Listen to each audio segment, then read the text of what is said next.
कितने दिनों के बाद आज ये शुभ मुहूर्त आया है। पहला बैंड है, समय से तैयार हो जाओ सब लोग, नहीं तो यहीं छोड़कर चल दूंगा। कहते हुए पापा की खुशी छुपाए नहीं छुप रही थी। वो सबको तमाम हिदायतें देकर खुद तैयार होने लगे। पापा को खुश देखकर मुझे याद आ रहा था कि वह सबसे एक ही बात कहते रहते कि जब बेटे की पढ़ाई पूरी हो जाए, बेटे की नौकरी लग जाए और वह अपने पैरों पर खड़ा हो जाए तो विवाह करने में जरा सी भी देरी नहीं करनी चाहिए। पर सबकी इच्छाएं कहाँ पूरी हो पाती हैं। दीदी की शादी तो समय से हो गई, पर मेरे लिए लड़की ढूंढते ढूंढते वो निराश हो जाते। वीनू, इसके लिए भगवान ने लड़की नहीं बनाई है क्या?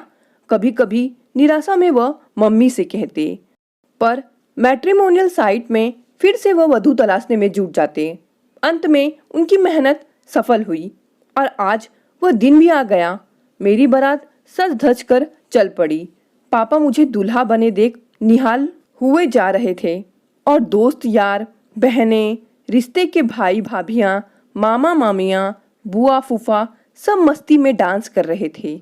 आइए भाभी भैया, बेटे की शादी के शुभ अवसर पर अब आज तो आपको ठुमके लगाना ही पड़ेगा।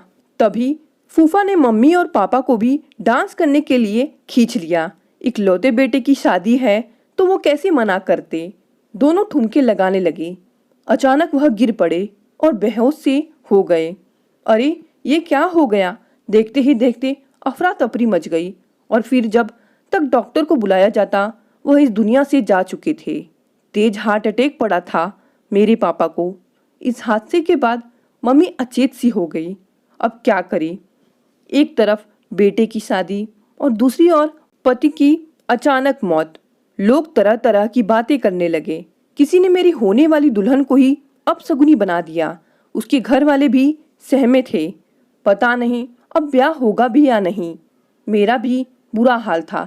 मैं अपने को अपशकुनी मान रहा था। ना मेरी शादी होती ना ही मेरे पापा जाते, पर मम्मी ने हिम्मत नहीं खोई। अपने को संयंत्र कर तमाम ऊंच नीच समझाकर पापा की आखिरी इच्छा पूरी करने की विनती कर मुझे मनाया। फिर दुल्हन के घर वालों को बुलाकर किसी से कुछ भी ना कहने की हिदायत दी और शादी की रस्में जल्दी जल्दी से निपटा कर विदाई करवाने की रिक्वेस्ट कर पापा के पार्थिव शरीर लेकर वह घर चली गई। मैं दुल्हन लेकर घर पहुंचा तो रिश्तेदारों में खुसुर फुसुर चालू हो गई। चाची दुल्हन आ गई है तो क्या करें, हम ही उतार दें? काहे कि भाभी की ये हालत है और वैसे भी अब तो भाभी शगुन का काम नहीं कर सकती।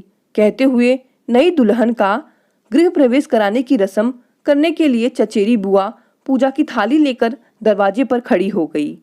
नहीं बुआ, मैंने हाथ जोड़ लिए, प्लीज आप बुरा ना मानना, पर मम्मी ही ये रस्म करेगी वरना हम अंदर नहीं आएंगे। उन्होंने अपने साथ इतना बड़ा हादसा होने के बाद भी ये शादी करवाई, तो ये रस्म करने से अब और क्या बुरा होगा? और कोई माँ भी अपने बच्चों का बुरा चाहेगी क्या? कहते कहते मेरा गला भर्रा गया और आंखों से आंसू बह निकले। मेरी बात सुनकर वहां सन्नाटा छा गया। फिर बड़े बुजुर्गों के समझाने पर जब मम्मी आरती की थाली लेकर आई तो सबकी आंखों से आंसू बह रहे थे। विधि का ये कैसा विधान था कि पापा तो नहीं थे, पर उनके शरीर के इस घर से जाने से पहले उनकी बहू घर आ गई थी और अब एक तरफ दुल्हन का गृह प्रवेश हो रहा था और दूसरी तरफ गृह स्वामी की अर्थी उठने के लिए तैयार हो गई थी। दोस्तों, आपको ये छोटी सी कहानी कैसी लगी?